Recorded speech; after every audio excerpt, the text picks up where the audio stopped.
نحمده ونصلي على رسوله الكريم اما بعد فاعوذ باللہ من الشیطان الرجیم بسم اللہ الرحمن الرحیم. رمضان کے جانے کا غم ہے، لیکن اللہ تعالیٰ نے عید رکھ دی، اب خوش ہو. اب بہت سے لوگ خوشی نہیں ہو پاتے، یا پھر خوش ہوتے ہیں تو وہ سب کچھ پچھلا اڑ کے چلا جاتا ہے، کہیں اور ہاتھ سے چھوٹ جاتا ہے. ایسے میں کیا کرنا ہے، کہاں آ کے رکنا ہے، اپنے اندر کس طرح توازن پیدا کرنا ہے کہ خوشی کے موقع پر خوش بھی ہوں اور ساتھ تقویٰ بھی پکڑے رکھیں، وہ بھی نہ چلا جائے، اور پھر خوشی میں اتنی دور تک نہ چلے جائیں کہ باقی سب کچھ بھول جائے. وَلِتُكْمِلُوا الْعِدَّةَ وَلِتُكَبِّرُوا اللَّهَ عَلَى مَا هَدَاكُمْ وَلَعَلَّكُمْ تَشْكُرُونَ. یہ ہے عید کا پیغام، یہ ہے عید کے بارے میں. دیکھیے کہ جب گنتی پوری ہو جائے نا، وَلِتُكْمِلُوا الْعِدَّةَ، گنتی پوری کرو. وَلِتُكَبِّرُوا اللَّهَ، عید کے دن صبح صبح تکبیریں پڑھو. عَلَى مَا هَدَاكُمْ، رمضان میں جو ہدایت ملی، قرآن کی نعمت ملی، یعنی ہر بشر پر کسی نہ کسی طرح کچھ نہ کچھ اس رمضان کی برکت سے اثر ضرور ہوتا ہے، کسی پہ زیادہ کسی پہ کم، لیکن ہر ایک کو کچھ نہ کچھ حصہ مل جاتا ہے. کوئی تراویح میں سن لیتا ہے، کوئی کہیں سن لیتا ہے، کوئی کسی طرح، کوئی کسی طرح. تو یہ جو علامہ ہداکم ہے، یہ خصوصی طور پر اس قرآن کی نعمت کے ملنے کے ذکر پر ہے نا. اسی آیت کے شروع میں جو ہے ہدی للناس وبینات من الہدی، دوبارہ پھر ہدایت کی بات، والفرقان. یعنی ایک تو تم نے روزوں کی گنتی پوری کر لی، دوسرے تم نے قرآن سے تعلق کے ساتھ ہدایت حاصل کی یا نیکی میں آگے بڑھے. تو اب عید کے دن کیا کرو؟ اللہ کی بڑائی بیان کرو اور شکر ادا کرو، منہ بسور کے ناشکری نہ کرو. کیونکہ بہت سے لوگ عید کے دن بھی آج تو دل ہی نہیں لگ رہا، روزہ ہی نہیں ہے، کیا عید اداسی لے کر آئی ہے، ایسی باتیں کرتے ہیں. ایسی باتیں نہیں کرنی چاہیے. کتنا بڑا امتحان ہے نا، پوری روحانیت میں ڈوبے ہوئے ہوتے ہیں. اب اچھے کپڑے پہنو، اچھا کھانا پکاؤ، گھر سجاؤ، عید پڑھنے جاؤ، ملاقاتیں کرو، مہمانوں کو سرو کرو. وہ کیا ہوا، میں صبح اٹھتی تھی، کیا روٹین تھی، کیا سہانے دن تھے، سب گزر گئے، سوگ منا رہے ہیں بیٹھ کے. بہت سے ریلیجس لوگ، دیندار لوگ جب دین کا یہ نمونہ پیش کرتے ہیں تو گھر والے بھی اوفینڈ ہونے لگتے ہیں اور رشتہ دار بھی پریشان ہونے لگتے ہیں. پھر وہ کہتے ہیں توبہ ہماری ایسے دین سے جو ہم اس کے قریب آئیں. یہ تو معلوم نہیں کیا عجیب مخلوق بن گئے. اور پھر ہم خود روحانیت میں ڈوبے ہوتے ہیں تو بچوں کا حق بھی مار دیتے ہیں، ان کو بھی کپڑے نہیں بنا کے دیتے، یا ان کو بھی مہندی نہیں لگاتے. یہ نہیں کرنا. عید کو عید سمجھنا ہے. اگر آپ دیکھیں کہ اسلام میں خوشی منانے کا جو تصور ہے وہ کیا ہے، مومن کے لیے کوئی غم ایسا غم نہیں دنیا کا کہ جس میں وہ ڈوب کر باقی اللہ کے فرائض بھول جائے. کوئی خوشی ایسی خوشی نہیں کہ جس میں وہ اپنے رب کو بھول جائے، جس میں اپنی ذمہ داریوں کو بھول جائے. ہماری عید بھی رب کی رضا کے تابع ہے نا. وہ کہتا ہے اب خوش ہو جاؤ، تکبیریں پڑھو، شکر ادا کرو، کھاؤ پیو، روزہ رکھنا آج منع ہے. یعنی عید کا دن وہ دن ہے کہ جس میں روزہ رکھنا بائی آرڈر منع ہے. نہیں رکھ سکتے روزہ، ورنہ میرے خیال ہے ہم میں سے آدھے لوگ تو ضروری رکھ لیتے کہ نہیں چھوڑ سکتے، آج اتنی عادت پڑی ہوئی ہے وہ. لیکن نبی صلی اللہ علیہ وسلم کا اسوہ حسنہ اب آپ دیکھیے. باقاعدہ عید منانا کب شروع ہوئی؟ مدینہ میں، ٹھیک ہے نا. مدینہ کے حالات کیسے تھے؟ 10 سال مدنی زندگی کے کیسے گزرے آپ صلی اللہ علیہ وسلم پر؟ کوئی سال ہے جس میں جنگ نہ ہوئی ہو؟ اگر ہم یہ کہیں یا ہمارے خطیب حضرات یہ کہیں کہ دیکھو امت مسلمہ پر کیا گزر رہی ہے، فلسطین پہ کیا گزر رہی، کشمیر پہ کیا گزر رہی، اور تم عید منا رہے ہو بیٹھ کے، کیا حق پہنچتا ہے تم کو عید منانے کا؟ تو کیا جواب دیں گے؟ آپ کہیں گے ہاں واقعی کوئی حق نہیں ہم کو پہنچتا.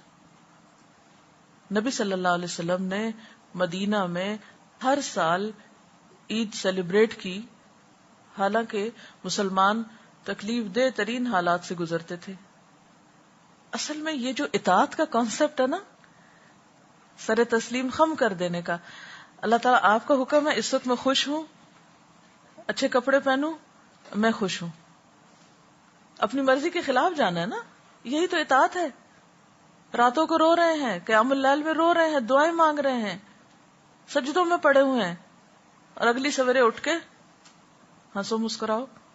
یہ کیا بات ہوئی؟ کتنا مشکل ہے. یہی تو اسلام ہے. اذ قال له ربه اسلم قال اسلمت لرب العالمین. آپ اس کیفیت سے اس میں لاتے ہیں, میں آ رہا ہوں. یہی تو نفس کا امتحان ہے. آپ کو پتا ہے کہ جو کام بھی انسان زیادہ کرنے لگتے ہیں اس میں نفس کو لذت آنے لگتی. آپ کوئی بھی کام جب شروع کرتے ہیں, مثلا قرآن پڑھنا شروع کرتے ہیں, آپ کو مشکل لگتا ہے, جب پڑھنے لگتے آپ کو مزہ آنے لگتا ہے, پھر آسان ہونے لگتا ہے, پھر وہ نفس کے لیے راحت بن جاتی ہے, پھر انسان بڑا خوش ہونے لگتا ہے اس میں. اب ساتھ ہی کیا حکم آ جاتا ہے, بس کافی, اعتدال, حد ختم, رک جاؤ. اب انسان کا دل کہتا ہے نہیں, میرا نفس تو اسی سے چمٹا ہوا ہے, بھی نفس کی عبادت تو نہیں کرنی, نفس کی بندگی تو نہیں, اللہ کی بندگی. اب کسی اور چیز کا تقاضا دوسری طرف بلا رہا ہے. ہمارے بڑا مشکل ہے بھائی. تو اگر نبی صلی اللہ علیہ وسلم کے حالات آپ دیکھیں تو جتنی تکلیفیں آپ پر گزری ہیں کسی انسان پر نہیں گزری. لیکن کسی ایک عید کے دن کو بھی یوم سوگ ڈکلیئر نہیں کیا گیا. آپ دیکھیں جنگ خندق کے موقع پر, جبکہ اتنا خوف تھا مدینہ میں کہ لوگوں کو رفع حاجت کے لیے باہر جانے میں مشکل ہو رہی تھی. غزوہ احزاب کہ ہنالک ابتلی المؤمنون وزلزلوا زلزالا شدیدا اذ بلغت القلوب الحناجر وتظنون باللہ الظنونا. سخت ترین آزمائش تھی اس موقع پر, اور سب اہل مدینہ کی. یعنی باقی جنگوں میں تو جو جاتے تھے میدان جنگ میں ان کی آزمائش تھی نا, تو غزوہ احزاب میں تو مرد, عورتیں, بچے, بوڑھے, جوان, جو کوئی مدینہ کے اندر تھا, سب پر شدید امتحان تھا. کیونکہ سب ان فوجوں کی زد میں تھے نا, کسی وقت کوئی تیر اندازی شروع کر دے. وہ تو اللہ کا ایک خاص کرم ہوا کہ جنگ نہیں ہوئی, ورنہ سخت ترین موقع تھا مدینہ پر اس وقت. اور اس وقت آپ کو معلوم ہے کہ ایک نہیں دو پتھر آپ صلی اللہ علیہ وسلم کے پیٹ پہ بندھے ہوئے تھے, اور جب خندق کھودتے وقت وہ پتھر نہیں توڑ پائے صحابہ کرام, تو آپ نے جب اس کو توڑنا چاہا تو آپ کو معلوم ہے اس موقع پر آپ نے اتنے سخت تکلیف کے موقع پر کیا فرمایا تھا. خوشخبریاں دی تھی, پیشن گوئیاں کی تھیں, روم اور ایران کے فتح ہونے کی خوشخبری کہ میرے سامنے دنیا لپیٹ کر رکھ دی گئی, جہاں جہاں میری امت پہنچے گی خوشخبری ہے تمہارے لیے. صلح حدیبیہ, انا فتحنا لک فتحا مبینا, کہاں اتنا شدید قسم کا جذباتی دھچکا, واپس جاؤ, کوئی عمرہ نہیں. اور واپسی پہ سورت نازل ہو رہی, انا فتحنا لک فتحا مبینا لیغفر اللہ لک ما تقدم من ذنبک وما تأخر. اور پھر کتنی ساری نعمتوں کا ذکر آگے, سب جذباتی طور پر چور ہو چکے ہیں, وہاں خوشخبریاں سنائی جا رہی ہیں. یہ ہے ہمارا دین, یہ ہے اس کی ٹریننگ, یہ ہے اصل تربیت, کہ ایک چیز کو لے کے بیٹھ نہیں جانا. آپ دیکھیں کہ آپ صلی اللہ علیہ وسلم سے بڑھ کر قیام اللیل کسی کا ہوتا تھا؟ آپ سے طویل نماز کسی کی ہوتی تھی؟ آپ سے زیادہ طویل سجدے کسی کے ہوتے تھے؟ طویل رکوع کسی کے ہوتے تھے؟ نہیں. اور آپ کا اپنی ازواج مطہرات کے ساتھ کیا تعلق تھا؟ کیا کسی ایک کا حق بھی کبھی مارا تھا آپ نے؟ جب قرآن میں آیا کہ جس کو چاہو اپنے پاس رکھو, جس کو چاہو تم الگ کر دو, جس کے ساتھ جیسے چاہو سلوک کرو, تم پہ کوئی مواخذہ نہیں عدل کرتے, نہ کرو, کوئی پوچھ نہیں. لیکن اس کے باوجود آپ کا معاملہ کیا تھا اپنی ازواج کے ساتھ؟ آپ گھر میں کیسے ہوتے تھے؟ حضرت عائشہ کیا بیان فرماتی ہیں, آپ گھر میں ہوتے تھے, اب بالکل ایک عام انسان کی طرح گھر کے اندر ہنسی مذاق کر رہے ہوتے تھے, گھر کے کام کاج میں حصہ لے رہے ہوتے تھے, اور ادھر آذان ہوئی, ادھر آپ اجنبی ہو گئے. کتنا مشکل ہے کہ عین دنیا کے اندر ہوتے ہوئے اللہ تعالیٰ نے بلایا تو چل دیے. سوئچ اوور ہونے میں کتنی دیر لگی, ایک سے دوسری کیفیت میں جانے کو کتنی دیر لگی. یہ ہوتا ہے مومن. جمعہ کی نماز, جمعہ کی اذان آئے, سب چھوڑ دو, فسعوا الی ذکر اللہ وذروا البیع, آگے مسجد. فاذا قضیت الصلاۃ, خطبہ سنا, بڑا روحانی تسکین ہوئی, سب ہوا. اب کیا ہے؟ فَإِذَا قُضِيَتِ الصَّلَاةُ فَانتَشِرُوا فِي الْأَرْضِ، جاؤ کاروبار کرو، پورے دن کی چھٹی کوئی نہیں، جاؤ کماؤ، اپنے کام کرو. یہ ہے ہمارا دین. تو جب تک ہم اعتدال نہیں سیکھیں گے کس کس چیز میں، جسم کے تقاضے، روح کے تقاضے، عقل کے تقاضے، جذبات کے تقاضے، ان چار چیزوں میں جب تک اعتدال نہیں ہوگا، نہ یہ زندگی کامیاب ہو سکتی ہے اور نہ اگلی. کامیاب ہونا ہے تو ان چار چیزوں کے تقاضوں میں بیلنس قائم کرنا ہے. پہلی چیز ہے جسم کے تقاضے.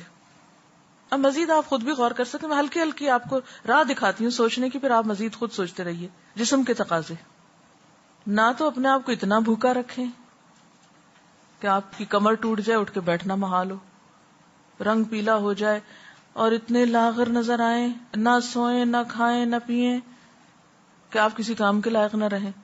یہ نہیں ہمارا دین سکھاتا ہمیں. اتنا کھاؤ، اتنا آرام کرو کہ جس سے تم ایک طاقتور انسان ہو کر کام کر سکو. اسی طرح عقل کے تقاضے یا عقل کی ضروریات، عقل کی ڈیمانڈ، کہ انسان اپنی عقل کو، انٹلیکٹ کو مسلسل جلا بخشے. جسم کی طاقت کے لیے انسان کھاتا پیتا ہے، عقل کی ترقی، اس کے لیے کیا کرو؟ علم کا حصول، ریڈنگ، علمی مجالس میں بیٹھنا، علماء کے پاس بیٹھنا، یہ عقل کو جلا بخشتا ہے. آپ دیکھیں انسان کی جذبات کی تسکین کہاں کہاں سے ہوتی ہے، جس میں خون کے رشتے بھی ہیں، جس میں دوست بھی ہیں، جس میں یعنی بہت سی چیزیں انسان کے جذبات کو سیٹسفائی کرنے کے لیے ہوتی ہیں نا. لیکن ان سب کے اندر پھر ایک اعتدال. اب روح رہ گئی، رات ہو گئی، سو لیے، پھر اٹھ جائیں پچھلے پیر، کھڑے ہوں اللہ کے حضور، پڑھیں کم از کم 2 رکعتیں، لمبی رکعت پڑھیں، لمبا قیام کریں جتنا زیادہ لمبا ہو سکے، اور اگر ہو سکے تو جتنا لمبا قیام کیا اس سے نصف رکوع کریں، طویل رکوع کریں، اتنا ہی سجدہ کریں، پھر اتنا ہی سجدہ کریں. پھر آپ دیکھیں کیسی روحانیت نصیب ہوتی ہے آپ کو. پھر اٹھیں، کھائیں پیئیں، پھر عقل کے تقاضے پورے کریں، پھر جذبات کے کریں، پھر روح کے کریں. یہ ٹائم ٹیبل ہونا چاہیے آپ کا. اور اگر کسی ایک چیز کو بھی اگنور کریں گے تو آپ کی شخصیت امبیلنس ہو جائے گی، غیر معتدل ہو جائے گی، جس سے آپ ایک کامیاب انسان نہیں کہلا سکتے. اور مومن کے لیے اس میں سے ہر تقاضے کو پورا کرنے کا اجر ہے. آپ کا کھانا پینا بھی عبادت ہے، آپ کا علم حاصل کرنا بھی عبادت ہے، آپ کا خدمت خلق کرنا بھی عبادت ہے، آپ کا اپنے رشتہ داروں کے حقوق نبھانا بھی عبادت ہے، آپ کا پھر اللہ کے حضور گڑ گڑانا بھی عبادت ہے. یہ سب کچھ عبادت ہے. اسی کا نام جد و جہد ہے، اسی توازن کو پکڑتے رہنے کا نام جد و جہد ہے. یہی جہاد ہے اصل. نبی صلی اللہ علیہ وسلم کی شخصیت کیوں جامع، کیوں نمبر 1 ہے؟ اسی وجہ سے ہے. یہ سارے پہلو ہیں نا آپ کے اندر، یہی تو آپ کا اسوہ حسنہ ہے، یہی تو ایک خوبصورت پہلو ہے. اور اس سے ہٹیں گے تو دین بدنما کر دیں گے. یہ الگ بات ہے کہ کبھی ایک پہلو غالب آنے لگتا ہے، کبھی دوسرا، کبھی تیسرا، بعض اوقات مختلف چیزوں کے مختلف تقاضے ہوتے ہیں، کچھ حالات ہوتے ہیں. لیکن آپ نے انتہائی پریشانی کے موقع پر بھی میکسیمم اعتدال قائم رکھا ہے. جتنا اپنے آپ پر کنٹرول ہوگا نا، جتنا سبمیشن کا جذبہ ہوگا، جتنا اللہ کی رضا پہ راضی ہونے کا جذبہ آ جائے گا نا. اللہ کی رضا ہے اس میں کہ شوہر کی اطاعت کرو، میں راضی ہوں، مجھے اپنے نفس کی تو نہیں کرنی. کیونکہ ہم تو موڈ کے غلام ہوتے ہیں نا. ہم نماز بھی اچھی اس وقت پڑھیں گے جب ہمارا موڈ اچھا ہوگا نا. ہم کتاب کو اس وقت پڑھیں گے، ریڈنگ کب کرتے ہیں جب ہمارا موڈ ہو کچھ پڑھنے کا، اس کے علاوہ نہیں. کسی سے ملے ملائیں گے کب؟ جب ہمارا موڈ ہوگا. ابھی دل نہیں چاہ رہا، نہیں، موڈ کی غلامی نہیں. معبود تو ایک ہی اللہ ہے وہ، اور اسی نے یہ ساری حیثیتیں ہماری رکھی. اور یہ تقوی ہی پیدا کرتا ہے. تقوی اس میں بیلنس کر دے گا نا. کیونکہ آپ نے دیکھا ہوگا طلاق کے مسائل میں تقوی، عبادات میں تقوی، کھانے پینے میں تقوی، ہر چیز میں، ہر ایک پہلو میں. کیونکہ جب اللہ کا خوف غالب آئے گا نا، وہ شعور کی اعلیٰ ترین کیفیت جو انسان کو فوراً بتائے گی کہ نہیں یہ درست نہیں ہے، بس یہ حد اتنی ہے، یہ اتنی ہے، اتنی بس، اس سے آگے نہیں. نہ تو انسان صرف کام و دہن کا غلام بن کے رہ جائے کہ صرف اس کی زندگی میں کھانا پینا اور جسمانی تقاضے ہی ہوں، پہننا اوڑھنا شادی بیاہ بس، یا جذباتی کے تقاضے ہوں، نہیں. یا پھر انسان جسم اور جذبات کو ایک طرف چھوڑ کے صرف روح اور عقل کے پیچھے پڑ جائے، اس سے بات نہیں بنے گی. اب تھوڑی سی اگر آپ کی تھنکنگ کلیئر ہوئی ہے نا تو اب آپ اس پیٹرن پہ سوچیں گے نا انشاءاللہ. مثلا دن کو آپ ان حصوں میں بانٹ لیجئے، یا پھر آپ مینٹلی اس میں لے آئیے اپنے آپ کو کہ ہاں مجھے یہ بھی کرنا ہے، یہ ضروری ہے، یہ ضروری ہے، یہ کرنا لازم ہے، یہ کرنا ثواب ہے، یہ کرنا باعث اجر ہے. تو پھر آپ دیکھیں گے کہ ہر ایک کو ڈھلنے میں مشکل نہیں ہوگی. جب ہمارا بیلنس بگڑتا ہے نا ہماری سوچ کا، سب سے پہلے تو کہ جس میں ہم کچھ کاموں کو زیادہ کار ثواب سمجھ لیتے ہیں اور کچھ کاموں کو ہم بیکار سمجھ لیتے ہیں، تو پھر اس سے کیا ہوتا ہے کہ پھر ہم کچھ کاموں کے قریب بھی نہیں پٹکتے اور کچھ کو ہم اپنے اوپر بہت حاوی کر لیتے ہیں. جب دنیا میں ہوتے ہیں خوب دنیا میں ہوتے ہیں، جب دین میں آتے ہیں بالکل ہی دنیا چھوڑ بیٹھتے ہیں. تو یہ اگرچہ مشکل ہے لیکن حدود میں رکھ کے ممکن ہے. اور پھر اصل چیز تو اسوہ حسنہ ہے، وہاں دیکھتے جائیے کیا ہوا، سب کچھ ٹھیک ہو جائے گا. اوکے، سبحانک اللہم و بحمدک، اشہد ان لا الہ الا انت، استغفرک و اتوب الیک. والسلام علیکم و رحمۃ اللہ وبرکاتہ.